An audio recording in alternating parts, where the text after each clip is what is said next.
क्या आपको पता है हमारे आसपास घूमने वाले सबसे खतरनाक लोग कौन होते हैं? वो नहीं जिनके चेहरे पर खौफ या गुस्सा होता है, बल्कि वो हमारे सबसे भरोसेमंद होते हैं। 22 अप्रैल 2026 सुबह के 6:28 दिल्ली के ईस्ट कैलाश में मौजूद इस्कॉन मंदिर का सीसीटीवी कैमरा एक लड़की को कैप्चर करता है, जिसके चेहरे पर एकदम शांति होती है, कदमों में कोई भी जल्दबाजी नहीं। ये लड़का दिखने में बिल्कुल वैसा ही है जैसा आपके या हमारे घर में काम करने वाला कोई आम शख्स। CCTV shows him entering at 6:30 a.m. and leaving at 7:20 minutes. लेकिन कहते हैं ना, शांत समंदर के नीचे ही सबसे खतरनाक तूफान पलते हैं। यह कोई आम लड़का नहीं है, यह वो शख्स है जो इस वक्त से ठीक 8 घंटे पहले यहाँ से 160 किलोमीटर दूर राजस्थान के अलवर में अपने ही जिगरी दोस्त की पत्नी के साथ एक ऐसी दरिंदगी करके आ रहा है जिसे सुनकर रूह कांप जाए। Police say it began in Alwar, where he allegedly raped a woman known to him. और अब दिल्ली की इन खामोश सड़कों पर वो अपने दूसरे शिकार की तरफ बढ़ रहा है। एक रात, 2 शहर और एक ऐसा हैवान जिसे पहचान पाना किसी के बस की बात नहीं थी। Hello everyone, this is Nishant Sharma and you are watching unveiled x.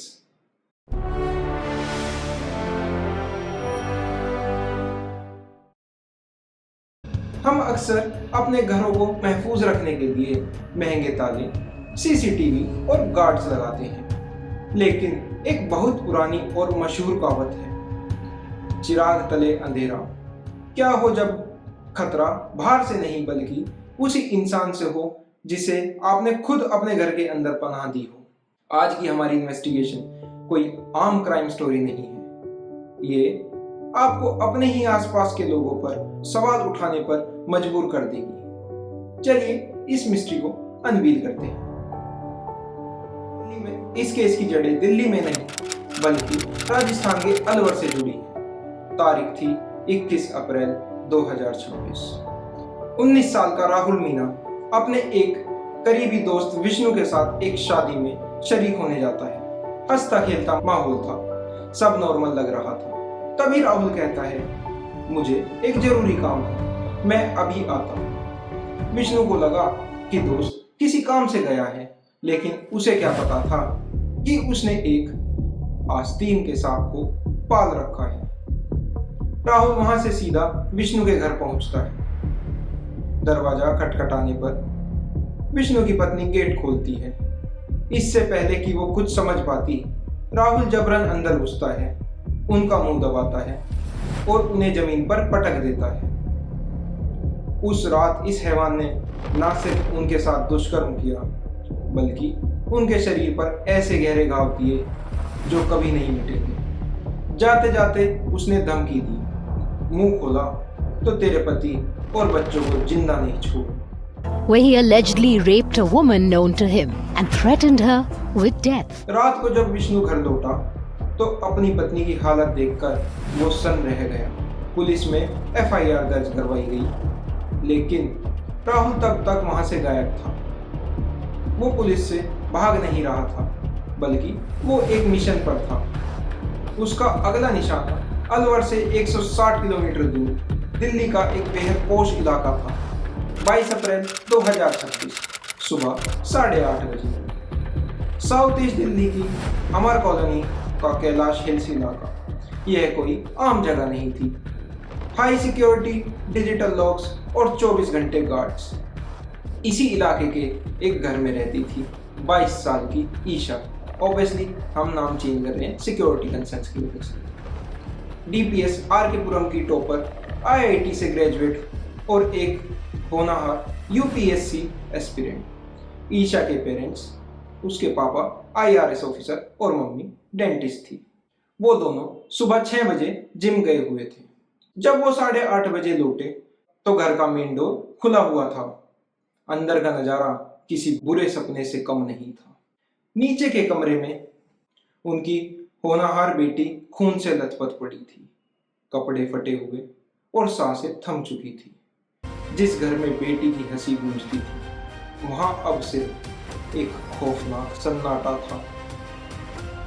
Crime scene का सच जब पुलिस और एफएसएल की टीम पहुंची तो पता चला कि असली वारदात छत पर बने ईशा के स्टडी रूम में हुई थी। वहां बिखरा हुआ खून और टूटा हुआ टेबल लैंप गवाही दे रहा था कि ईशा ने अपनी जान बचाने के लिए एक शेरनी की तरह लड़ाई की थी। हैवान ने पहले उसके साथ दरिंदगी की, भारी लैंप से उसका चेहरा कुचला और फिर मोबाइल केबल से उसका गला घोट दिया। लेकिन यह हैवान अंदर कैसे आया? जब इतने डिजिटल लोग लगे थे तो कोई बाहर का इंसान अंदर कैसे आ सकता था? जवाब था, वो बाहर का था ही नहीं। पुलिस तुरंत घर के बाहर के सीसीटीवी फुटेज चेक करती है। 7:22 पर एक लड़का काले बैग के साथ वहां से निकलता हुआ दिखाई देता है। जब फुटेज को थोड़ा रिवाइंड किया गया तो 6:28 पर उस लड़के का चेहरा बिल्कुल साफ नजर आ गया। पुलिस ने लड़की के घर वालों को दिखाया, उन्होंने उसे पहचाना और बताया यह राहुल मीना है, वही राहुल जो पिछले 8 महीने से ईशा के घर पर नौकर था, जिसे सिर्फ 1.5 महीने पहले ही चोरी और पैसों की हेराफेरी के चलते नौकरी से निकाला गया। राहुल को घर के चप्पे चप्पे की खबर थी। उसे पता था कि spare smart card shoe rack में छुपा होता है। उसे पेरेंट्स की टाइमिंग पता थी। उसने उसी कार्ड से एंट्री की। ईशा से पैसों के लिए अलमारी का पासवर्ड मांगा और जब उसने मना किया तो उसने इस जघन्य अपराध को अंजाम दे दिया। The most shocking thing, murder के बाद राहुल ने ईशा की डेड बॉडी की उंगली का इस्तेमाल करके उसके फिंगरप्रिंट्स को बायोमेट्रिक्स की तरह इस्तेमाल करके लॉकर खोलने की कोशिश की। जब वो फेल हुआ तो स्क्रू ड्राइवर से लॉक तोड़ा और 2.5 लाख रुपए कैश लेकर फरार हो गया। अलवर से दिल्ली और दिल्ली से हरियाणा भागने के फिराक में राहुल द्वारका के एक ओयो होटल में रुकता है। उसने अपनी सिम बंद कर दी थी, लेकिन कहते हैं ना, अपराधी चाहे कितना भी शातिर हो, वो एक गलती जरूर करता है। उसने होटल के वाईफाई से अपने फोन को कनेक्ट किया और इंस्टाग्राम पर अपने कजिन को मैसेज किया, मैंने कांड कर दिया है, अब बच नहीं पाऊंगा। इसी एक डिजिटल फुटप्रिंट ने दिल्ली पुलिस की साइबर सेल को उसकी लोकेशन दी थी। पुलिस ने जब होटल के कमरे में छापा मारा तो राहुल आराम से चिकन करी खा रहा था। उसके चेहरे पर कोई पछतावा नहीं था। अब यहाँ एक बहुत बड़ा सवाल खड़ा होता है। 12th क्लास में 90% मार्क्स लाने वाला एक होनहार स्टूडेंट एक ऐसा क्रिमिनल कैसे बन गया जो जुर्म के बाद बेखौफ होकर चिकन खा रहा था? इसका जवाब है ऑनलाइन गैम्बलिंग की लत। और आपने सुना होगा लालच बुरी बला है, और लालच बुरी बला है कि असल परिभाषा ऑनलाइन गेम्स में 5 लाख रुपए हारने के बाद राहुल पर कर्ज का इतना प्रेशर बन गया कि उसका मोरल कंपास पूरी तरह तबाह हो गया। जब कोर्ट में मजिस्ट्रेट ने उससे पूछा कि ऐसा क्यों किया तो उसका जवाब सुनिए। वो कहता है, वो लोग तो मेरे लिए भगवान थे, लेकिन दीदी ने पैसे दे दिए होते तो मैं कुछ नहीं करता, मुझे पैसे चाहिए थे। दोस्तों, यह केस हमें ह्यूमन साइकोलॉजी के एक बहुत बड़े बायस के बारे में बताता है, इल्यूजन ऑफ फैमिलियरिटी। हमें लगता है कि जो इंसान हमारे घर में रोज आ रहा है, 8 महीने से हमारे साथ है, वो सेफ है, लेकिन हम इंसान का सिर्फ वो चेहरा देखते हैं जो वो हमें दिखाना चाहता है। इस केस से हमें क्या सीखना चाहिए? पहली सीख, ट्रस्ट विद बाउंड्रीज, यानी कभी भी अपने डेली रूटीन को इतना प्रेडिक्टेबल मत बनाइए कि कोई उसका फायदा उठा ले। दूसरी सीख, एक्सेस कंट्रोल, यानी कि अगर आप किसी हाउस हेल्प को नौकरी से निकालते हैं, खासकर चोरी या गलत हरकतों के कारण, तो तुरंत अपने घर के एक्सेस कोड हिडन चाबियों की जगह बदल दें। तीसरी सीख, बैकग्राउंड चेक, यानी कि डोमेस्टिक हेल्प का पुलिस वेरिफिकेशन कोई फॉर्मेलिटी नहीं, बल्कि आपकी जिंदगी का सबसे बड़ा सेफ्टी टूल है। तो कभी भी पुलिस वेरिफिकेशन के बिना किसी हाउस हेल्प को अपने घर में ना रखें। इंसान वैसे भी स्टैटिक नहीं होता, हालात और लत उसे कभी भी हैवान बना सकते हैं, इसलिए सतर्क रहना ही बचाव का माध्यम है। मैं उम्मीद करता हूं कि इस इन्वेस्टिगेशन ने आपको एक नया नजरिया दिया होगा। इस कहानी को सिर्फ एक क्राइम स्टोरी की तरह नहीं, बल्कि एक सबक की तरह लीजिएगा।